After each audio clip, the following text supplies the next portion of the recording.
One day, Shiva called Sati. Yes, my lord. Tell me what you want. Sati, the sages at Prayag are performing a grand yagna. All the celestial beings are invited. Would you like to go? I would, my lord. So Shiva and Sati, followed by Ganas and sages, went to the Yagna. When they entered the Yagna ground, all the Devas and sages bowed to them. As soon as they were seated, Daksha entered. Again, everyone bowed to him. On seeing this, they recognize me as their chief Prajapati. but Daksha noticed that Shiva did not bow to him. He became furious. How dare he insult me? I shall teach him a lesson. At the same time, Shiva was thinking, My poor father-in-law. He does not realize that if I, his superior, bow to him, harm will befall him. Daksha sat opposite to Shiva with vengeance in mind. After the completion of Yagna, Daksha reached his palace.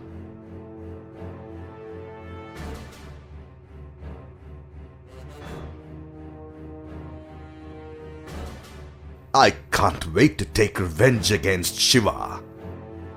He thought for a while and came to a conclusion. I will hold the greatest yagna ever witnessed.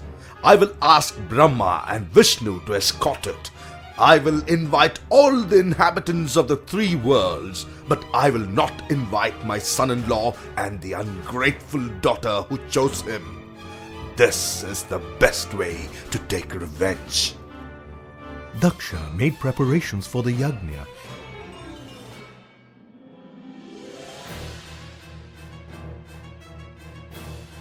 And invitations were sent to all except for Shiva. A few days later, Sati was chatting with her maid. She saw many chariots going.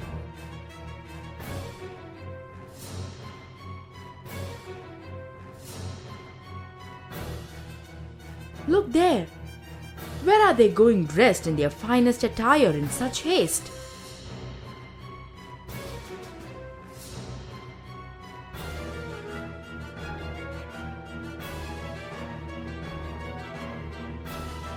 I will find out.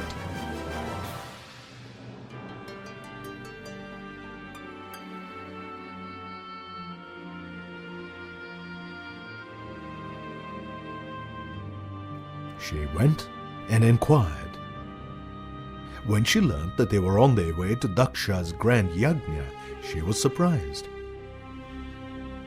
How strange that my mistress and the Lord have not been invited. She returned to Sati.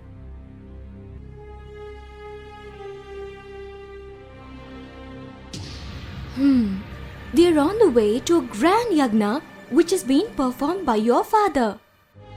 My father? No, you must be mistaken. No, I'm sure it's your father who is conducting this yagna. Sati was shocked and surprised.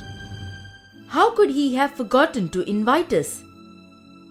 She immediately went to Shiva and told him about this sacrilege.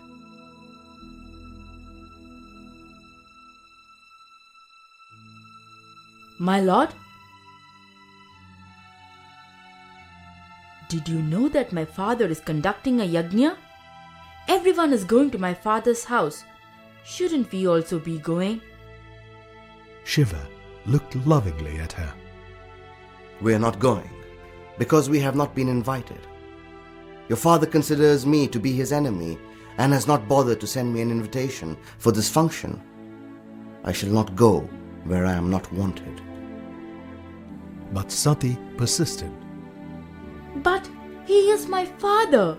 Even if he has not invited us, we must go. Shiva knew that no good would come from her visit, but she was his equal. Okay, if you want to go, I will give you permission to go, but I will not come. I will send you in royal splendor. At the same time, everyone invited by Daksha Prajapati were also arriving. The sages, Vashishta, Angika, Brihaspati, and Narada were the priests of the sacrifice.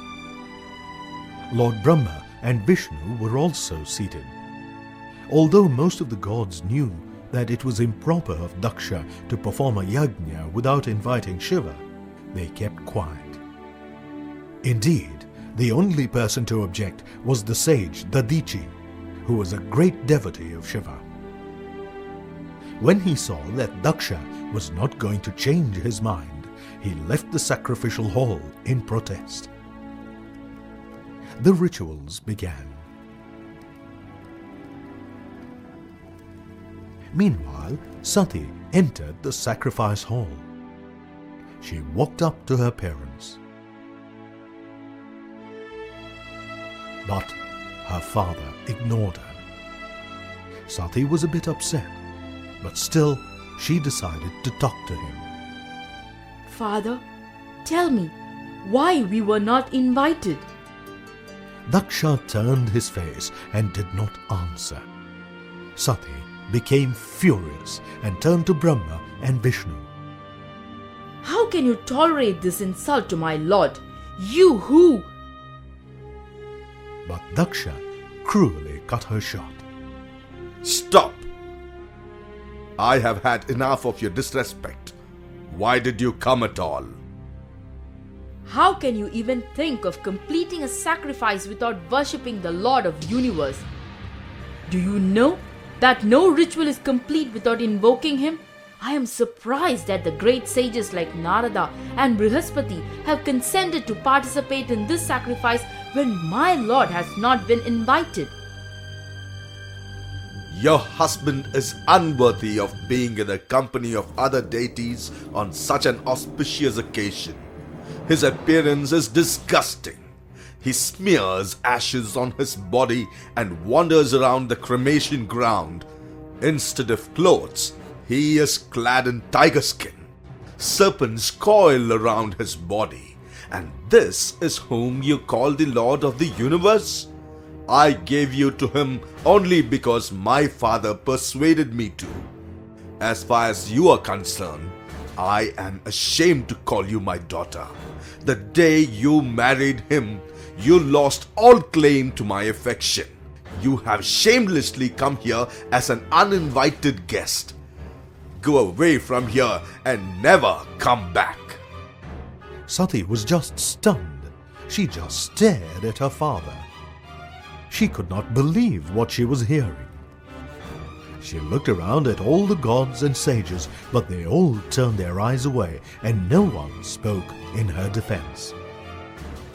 Sati grew furious, and with tears in her eyes, she said, O Daksha, in your arrogance you have insulted him who is infinitely above all else. All these deities have assembled here to grace this ritual, but it is like a flower without a fragrance.